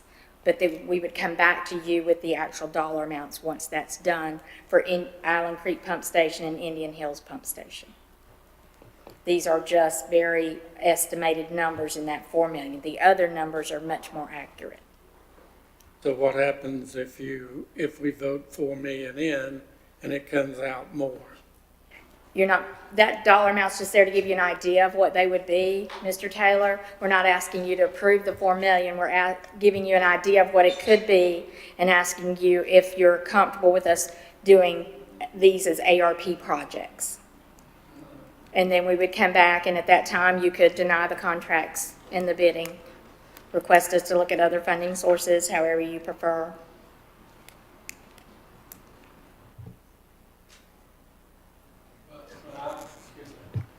When I approve this, I am approving a budget figure of 4,016,000 for those projects. No, sir. All you're doing is telling her to go ahead and get real bids so we can come back to you with what the actual price would be, and y'all would decide if you want to approve it or not. There'll be some expense entailed with getting some of these bids on these major projects because we're going to have some drawings. We didn't want to even go that far without knowing whether or not you felt like these were projects we should even think about pursuing. We just wanted direction that if we came back to you with figures that we hope would be in this neighborhood, that would be before we spent any time or any money or had our West consultants do any work on it when there's so many other things. We didn't want to have staff focused on these at all if that was not something you felt like we should be working on. Thank you. Mr. Chair, Margaret, following up on what Johnny asked about CDBG, there's, and going toward one project, you say, okay, it's Indian Hills, it's a $3 million project, possibly we get $2 million, we'd have to come up with $1 million. But it's still free up $2 million ARP money to be used elsewhere. Yes, sir. And so we could be possibly leaving $2 million on the table, in a way. So, following that line of logic, I don't have near enough clarity to direct staff at this point to talk about even thinking about $4 million worth of projects. I'm completely uncomfortable with that because we don't have enough information in front of us. We may not have enough information for 3 or 4 months. And so I don't want to direct resources and staff, send them down the rabbit hole to do that when we're not in any rush. And, the other things, EMS, I understand. Some of the boiler replacement, some of the different units at the courthouse, Valdez Library, I'm fine with those, the HVACs and EMS. But the other, you're talking about a considerable amount of money where we can actually probably maybe use those resources in other ways down the road. So to me, that's where I stand, Mr. Chair. Fine with like I said, HVAC, EMS, pursuing that. The other, those are massive tickets that I just don't feel comfortable with at this point. Mr. Chairman, I'd also like to follow up on what Vice Chair was saying. Margaret, as spending this kind of money, I would like for our consultants, as they check into, I know this is a ballpark figure. I really don't care what the figure is right now, but it's a ballpark figure of what it might be. what I want to know is, how long is it going to last? If we go ahead and decide to use the ARP monies, on some of these projects, what kind of guarantees, and I know guarantees are out there, and I know we probably can't get a guarantee, but if we go ahead and do Indian Hills, how long is it going to last us? Maybe Mark can give us a good idea, maybe Wes can give us a good idea of how many years down the road. It's just like Commissioner Taylor was asking Wayne a while ago, well, we just did such and such like 10 years ago. I don't know that 10 years is a good dollar figure. With the way things are being built today, maybe they're being built to go down in 10 years. So do you have any ballpark of what we're looking at if we did Indian Hills? How long would it last us? Well, if I could start at the top of that line there with the Island Creek Pump Station, the pump change out, those pumps that are in there now, I think they've been there about 10 years, and there's not a replacement for them. They become obsolete. Obsolete. And what is being requested there is a change out and a modification to the actual pump station and how they connect so that it's more universal. And if pump goes out now, we'd have to ask someone to do a die cast and all this other stuff of what's in there for it to fit up. We'd be in pretty tough shape. The next one on the Island Creek grinder install, what that is actually a grinder that we actually have one at another station that grinds any hard debris before it gets to the pump. And it helps the pump out and keeps it from potentially breaking down, getting clogged. The next one, the force main replacement, that again is the line that leaves the pump station, and it's force main, and it's like original install, and the top of that pipe is probably like a potato chip thin just over the years, and the sewer gases that have eat away at it, and that's what that money's being requested for. And the Island Creek Pump Station, and I know that is a lot of money, and that's you probably heard that before. The station sits next to a creek, and whenever we get a heavy flood, it puts the whole place underwater and it wreaks havoc on it. Part of that, I think, is the plan to lift the elevation of the pump station and everything there. Maybe. Yes, sir. Yes, sir. But on that number, if I recall correctly, there was built into it a 10% contingency, as is done with most projects. So the thought of it exceeding that is, in my opinion, pretty unlikely. And one thing we're trying to do here is get ahead of the curve. As you know, all other municipalities are going to be seeking contractors and projects to utilize the funds they've received, and we're trying to get out ahead of that so that maybe we can get a better price. How long do you think the pump station will last? If all these modifications are done, and part of that plan is to have 3 pumps instead of just 2, which will make the load a little milder. I'm going to say 12 to 15 years, but that's a better question for maybe Benji or somebody. Mr. Chairman, I'm kind of like Scott. I want a little bit more clarity, a little bit more in-depth study. This is a lot of money. I want to make sure we get some good use of this money. And like I said, we've got CDBG money sitting out there too that I hope we go after. We've let some of that slide by and haven't used it before. If I would like for us to consider if we have to get a part-time grant writer if we really need to get some of this money back out. We've just let this money slide away, and I'll make sure we get it when we can. I don't want us to get into the shape that some of the municipalities are. They're hurting on infrastructure. We're actually, even though it looks bad, we're actually in pretty good shape on infrastructure, and I would like to keep us that way. That Indian Hills project, that's something that we really need to address, even if we don't mess with the other ones right away. But that Indian Hills, I mean, that's been going on for 20 years, they're crying out loud. And those people are living down there with that. That's something I think we need to address as soon as we can. Mr. Chairman, Margaret, I did want to tell you thank you. I appreciate the work, and I immediately tell you that the information we have today is 5 times better than it was a month ago, so I appreciate your hard work. But now note to the commissioners, and if these items are going to be approved by the ARP funds, instead of tax dollars being paid to do these projects. It's a win-win for Burke County taxpayers. So we need to keep that in mind and in check that, and I don't know how soon we need to act. I'm with Johnny on the fact that I don't want to sign a blank paycheck, and I definitely don't want to say I want to spend $4 million and I end up spending $5 million. So we got to balance that somehow to make sure we're at least close as close can get. So thanks again for the information. That's all, Mr. Chairman. Other comment? I guess the only thing I want to say at this point is back to this item, this last item, the $4 million item.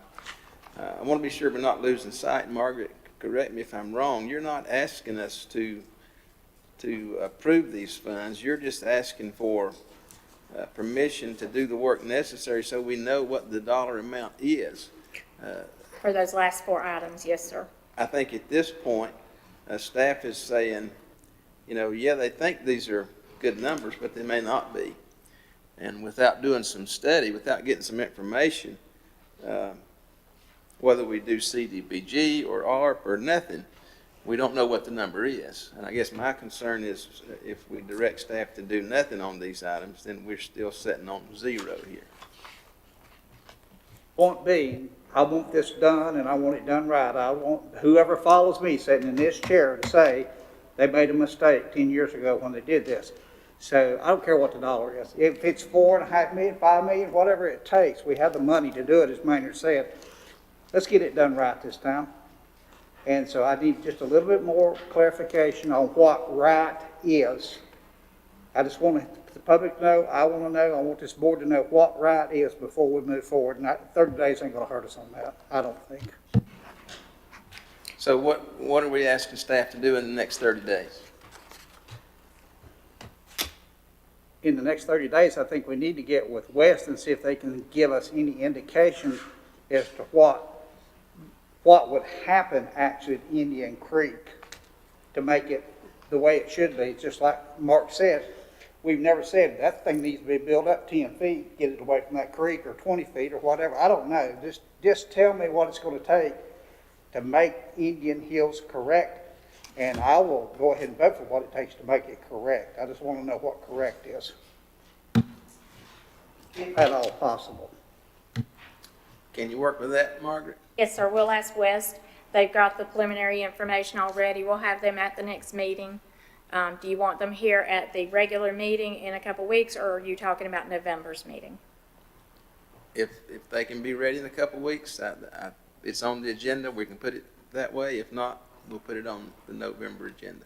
We'll talk with them and get back. We'll also look at CDBG, and we've got multiple classes. We had another Monday morning that Scott and I did on another question and answer and information from School of Government.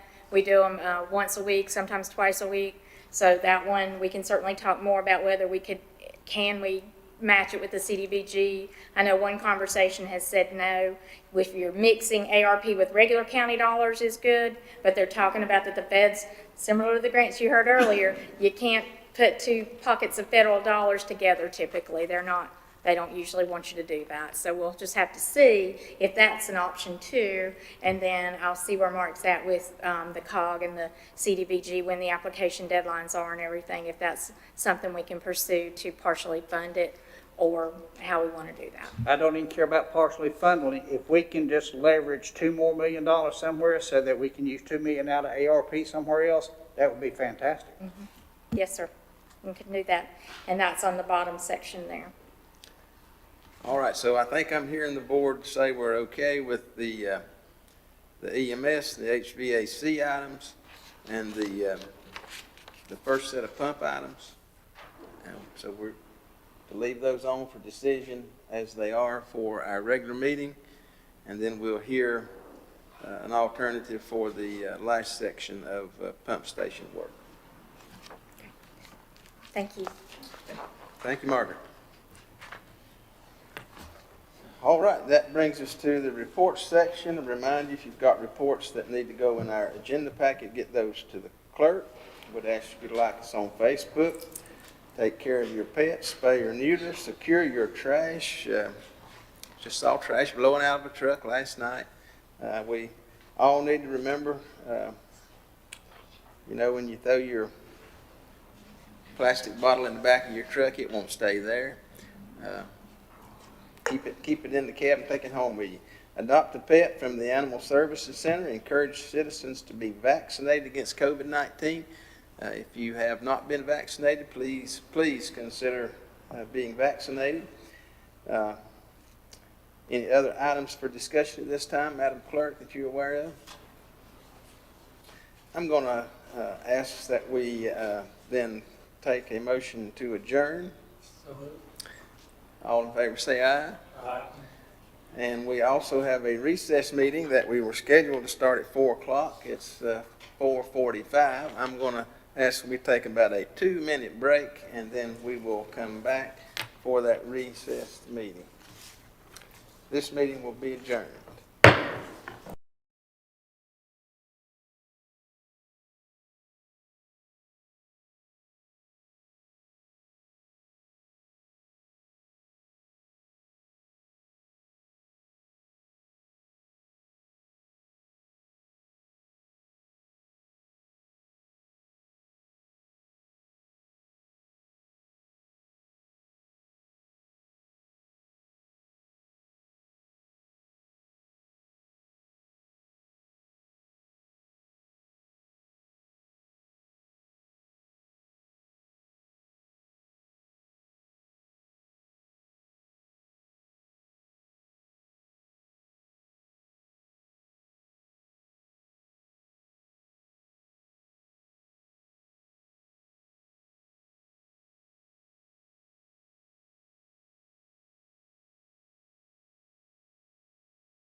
All right, good afternoon. Thank you for bearing with us this afternoon with our lengthy pre-agenda meeting. I will call this recess meeting to order for Tuesday, October the 5th, 2021 at about 4:50. Madam Clerk, welcome everybody. Everybody is still present, manager, attorney, finance director, clerk. Again, silence your mobile devices. Please activate the microphone at the podium if you come to speak today. Gentlemen, you have the approval. I would like to ask you to add on our agenda a closed session. A matter has come to our attention that needs our attention today to discuss threatened or pending litigation accordance to NCGS 143.318.11A and 3. I'll entertain a motion for that revised agenda. Thank you, Wayne. All those in favor say aye. Aye. Opposed, no. That's all of us, Madam Clerk. Have one item scheduled for public hearing this afternoon. This is comes from the County Manager Ordinance amending Chapter 6, Animals, Burke County Code of Ordinances. Mr. Manager.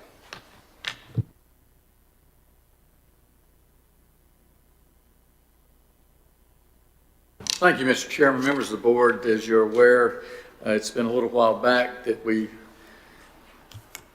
relocated the animal enforcement operation from the Sheriff's Department, that's had sworn law enforcement officers, to our animal enforcement officers under the county manager, and they are not sworn law enforcement officers.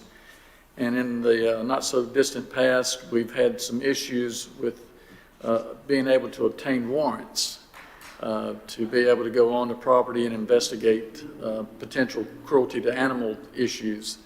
And what we are asking is that the board look at changing some language in the ordinance that makes it clear that these are powers that you intend for these folks to have in order to carry out the functions of their job appropriately. I don't know if there's any other discussion that I need to share before we open the matter for public comments, but if there's any questions, I'll be glad to take them at this point in time. All right, thank you, Brian. Gentlemen, you've heard this information. You've seen the information in your package. Any questions for Brian or staff before we open the public hearing?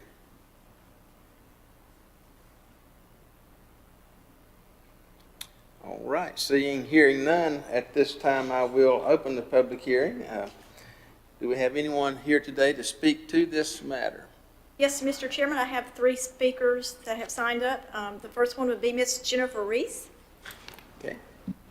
Please state your name when you arrive and address, please, for the record. My name is Jennifer Reese, and I live at, you wanted my whole address? 4043 Old Seacrest Avenue, Morganton, North Carolina. Thank you. And just briefly, I just wanted to say that I fully support this change in language for the ordinance, and I think you know what a great move that you made when you pulled enforcement officers rather than having sheriff's officers, and I feel like they have really demonstrated to the public they have the best interest of animals and have not abused any powers so far, so I think it would just be an awesome move to bring us into what everyone else has already seen happening. So, thank you. Thank you, Ms. Reese. Patty Selm.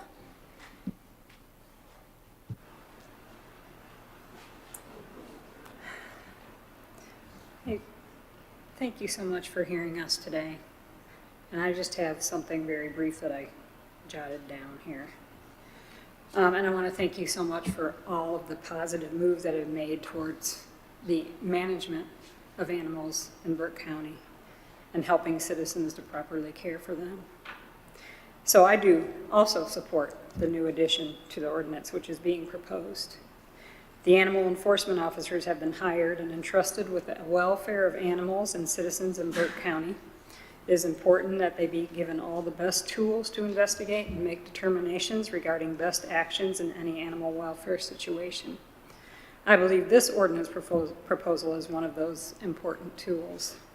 If we don't trust them to conduct investigations with integrity and with the welfare of all in mind, then what messages are we sending? In other words, this ordinance can only help them conduct investigations more thoroughly and accurately, and they should be trusted to use this tool in a responsible manner. Thank you so much. Thank you, Ms. Sam. Gwen Stevens.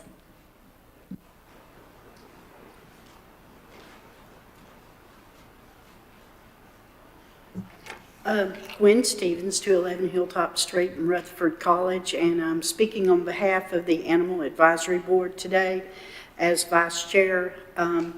The amendment was given to us, all of us, to study and read and see what we thought about it. So the majority supported that wholeheartedly, and I think we may have had one who did not agree. So based on that, as your advisory board regarding the animals, this advisory board does support it and recommend that it be passed. Thank you. Thank you, Ms. Stevens. That's all the cards I have, Mr. Chair. All right. Thank you very much. This time I'll close the public hearing and entertain a motion to adopt ordinance 2021-19, amending Chapter 6 of the Animals Burke County Code of Ordinances. Mr. Chairman, can I ask a question before we take a motion? Yes, sir. I see the county manager does not support one part of the modifications where the sheriff being scene security. Can we ask the county manager what he proposes there?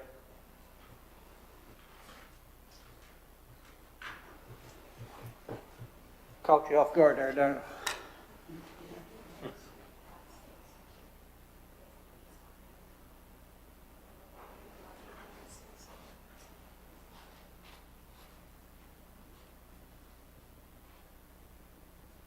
Gentlemen, I think what we're addressing is the sheriff and what he wants to do versus what we want him to be able to do, and it's not just secure the scene. Clear it up for me.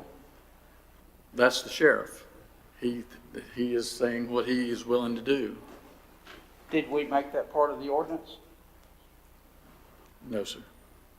Okay, so that is, as far as we're concerned, is a non-issue then? As far as, for me, that's correct. Okay.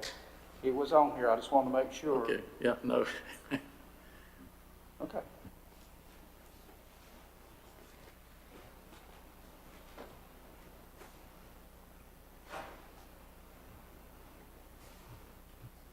Thank you, Mr. Chairman.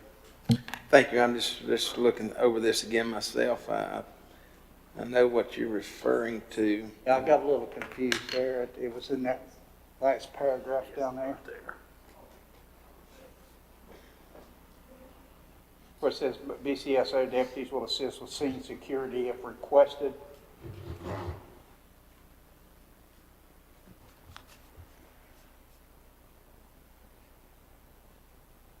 In the summary. Yeah. Right.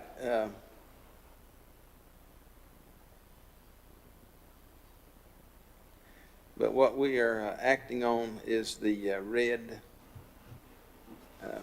ordinance, which does not necessarily include that. I just want to make sure that it didn't include that. So everybody clear that we're acting on the bold red ordinance as presented to us. Mr. Chairman, could I ask you a question? Yes, sir. In the first paragraph, animal enforcement officers and other personnel assigned to enforce this chapter shall have a broad range of power to carry out the provisions of this chapter. Somebody want to explain what that broad range of power is? Because I've had 3 or 4 calls, none the last 2 weeks, but before,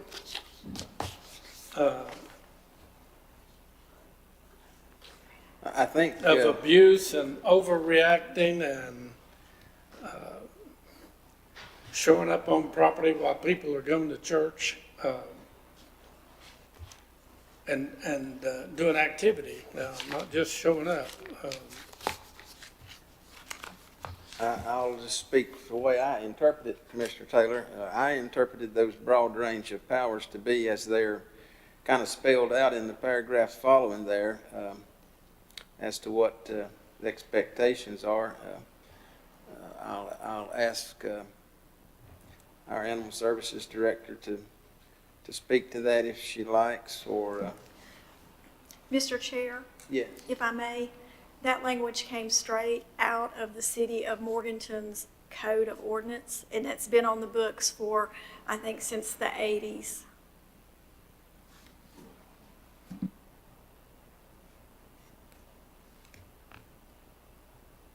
Caitlin, would you care to expound on that any at all, or any of our officers that would want to expound on what, how they would interpret the broad range of power, anything beyond other than what we're seeing here in this proposed ordinance? I interpret it just like you had mentioned. As you read further down in there, it's laid out kind of what our range of power that we would be seeking to carry out. Okay, thank you. Any other question about that? Can they come to my place and take an animal off of my property without my permission? Or without my knowledge? If they can, that is overreach and should not be allowed. I'm not a law expert, but I suspect they can do that anyway under their normal authority. What, JR, you're the lawyer. They can. If they see an animal dying from a public road that's on your property, and there are exigent circumstances that say that the animal will die if not immediately helped, then they do have that power. And they have that power under the Fourth Amendment as well. If you're not there and there are no exigent circumstances such as an animal dying in their presence within their view, then they're required to go get a warrant to come on your property, and a magistrate or a judge has to issue that warrant on proof that there is reasonable grounds to believe that a situation needs to be addressed by them. So that's how that works. In 99% of the cases, if you tell them no, or if you're not there, they don't have that power unless they go get a warrant.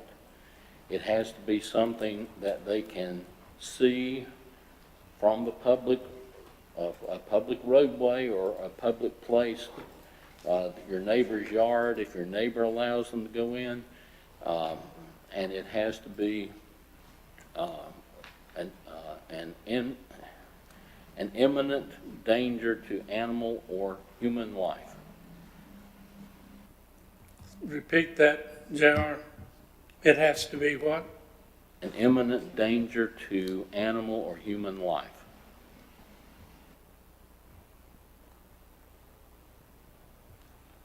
All right, any other questions on this matter?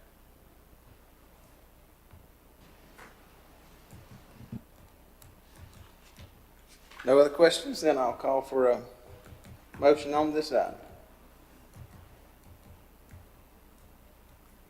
Mr. Chairman, I move to adopt ordinance number 2021-19, amending Chapter 6, Animals, Burke County Code of Ordinances.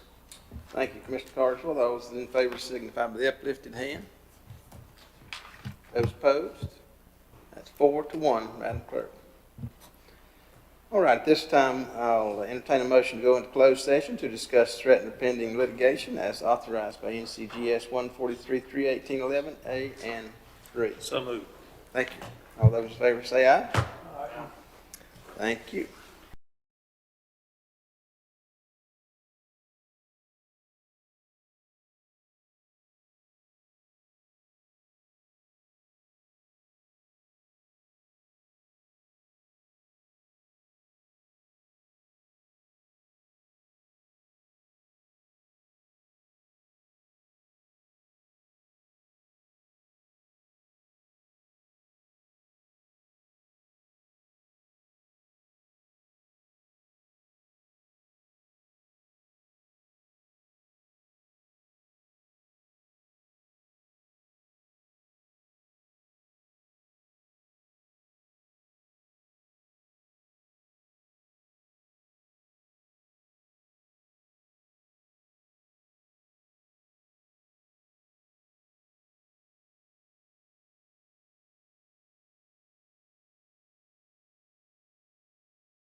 Okay, we had a proper motion to come out of closed session.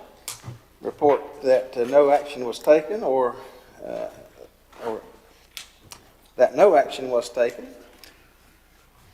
And with that, I'll entertain a motion to adjourn. So moved. Motion to adjourn. All those in favor say aye. Opposed, no. Thank you.